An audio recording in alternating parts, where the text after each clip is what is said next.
مورخین نے لکھا ہے کہ ود، سواع، یغوث، یعوق اور نصر بتوں کے یہ نام سورۃ نوح میں ہے۔ یہ نوح علیہ السلام کی اولاد کے نام ہے، یا آدم علیہ السلام اور نوح علیہ السلام کے درمیان گزرے ہوئے نیک لوگوں کے نام ہے۔ جب ان میں سے کسی کا انتقال ہوا تو لوگوں کو بڑا دکھ ہوا۔ شیطان نے انہیں مشورہ دیا کہ بطور یادگار مجسمہ بنا لیا جائے۔ چنانچہ انہوں نے مجسمہ بنا لیا۔ پھر زمانہ کے گزرنے کے ساتھ عبادت بھی شروع ہو گئی۔ ود بت کا مجسمہ مرد کی شکل میں تھا، سواع خاتون کی شکل میں، یغوث شیر کی شکل میں، یعوق گھوڑے کی شکل میں اور نصر کی شکل میں بنایا گیا تھا۔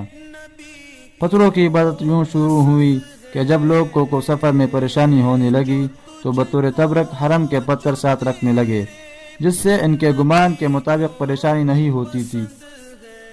بعد میں عام پتھر بھی رکھنے لگے، جو بعد میں مستقل بت کی شکل میں ظاہر ہوا۔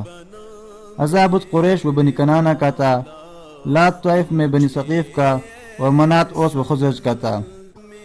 نوح علیہ السلام کا پڑپوتا عاد بن آدم ایک شخص تھا، اس کی نسل سے ایک قوم پیدا ہوئی جس کو عاد اولا کہتے ہیں۔ نوح علیہ السلام سے اس قوم تک مسلسل خالص دین قائم رہا۔ اس کے بعد یہ رواج پڑ گیا کہ جو نیک اور بزرگ آدمی مرتا تھا تو یہ لوگ عاد اولا کے لوگ اس کی شکل مجسمہ بطور یادگار تیار کرا لیتے تھے۔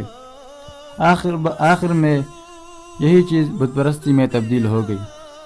عرب میں بت پرستی کی ابتدا عمرو بن لحی بن حارثہ بن عمرو ابن مزیقیہ زادی ایک شخص ہے، ان کی وجہ سے شروع ہوئی۔ وہ ایک دفعہ رسول اللہ صلی اللہ علیہ وسلم کی پیدائش سے 300 سال پہلے ملک شام میں گیا اور لوگوں کو بت پرستی کرتے ہوئے پایا۔ چنانچہ اس نے وہاں سے حبل نامی بت لایا اور کعبہ کے اندر رکھ دیا۔ یوں عرب میں بھی بت پرستی کا آغاز ہو گیا اور یوں ہی خانہ کعبہ کے اندر 360 بت جمع ہو گئے۔